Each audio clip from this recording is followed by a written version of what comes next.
If you're familiar with string trimmers, or weed whackers as they're often called, you know the frustrations of your clothes smelling like engine fumes or having to mix that gas and oil just right so the motor doesn't blow up.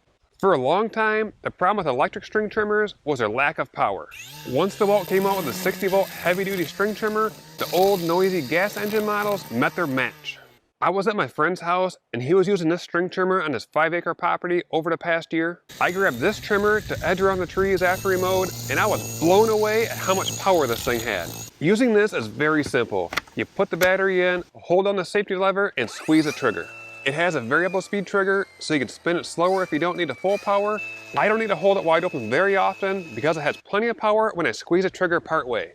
It gets its power from the brushless motor running off 60 volts, which also makes it energy efficient, so your batteries will last a long time between charges. The motor is also an end with the head, which means you cannot take the shaft apart to put on different attachments. It has a high-low switch. When you push it forward to low, it has a max RPM of 5600. When you flip it to high, it spins at 6600 RPMs. I use low for most of the trimming, then switch it into high for thick grass. When you need more string, just bump the end on the ground when it's spinning and the string gets a little bit longer. Don't worry if you bump the end too much, the guard has a built-in cutter to shorten the string. It has a new quick load spool head, which makes loading string easy. The original model didn't have this feature, and I'm glad DeWalt updated it. To load the string, you cut up an arm span, feed it straight through the holes, then as you spin the center clockwise, it winds up the string. If you accidentally wind it counterclockwise, it'll make the string shorter when you bump the end. When I use a string trimmer around the yard for a half hour, I don't get fatigued from operating it. It seems to balance out just right between the front and the back, which makes it easy to carry around. When I use this walking around the yard for 30 minutes, the 9-amp-hour Flexvolt battery still has 2 bars when I'm finished. If you're doing all heavy-duty work, holding the trigger wide open the whole time, that same fully charged battery will last around 25 minutes. Speaking of the battery, this is a 60-volt tool, which means the motor only runs on 60 volts. You must use DeWalt's Flexvolt batteries in this trimmer. It will not run on 20-volt batteries like these. Another confusing part of the Flexvolt batteries is their amp-hour rating.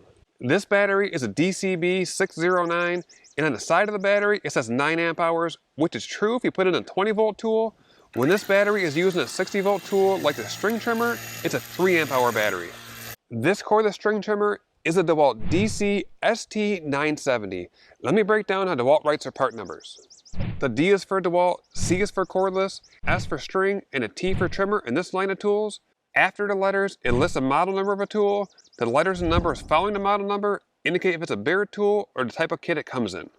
A bare tool will have a B at the end of it. It does not come with a battery, so it will come just like this, and it will use a battery you already own. You can also buy the string trimmer in a kit. It comes with a trimmer, a Flexvolt battery, and a charger.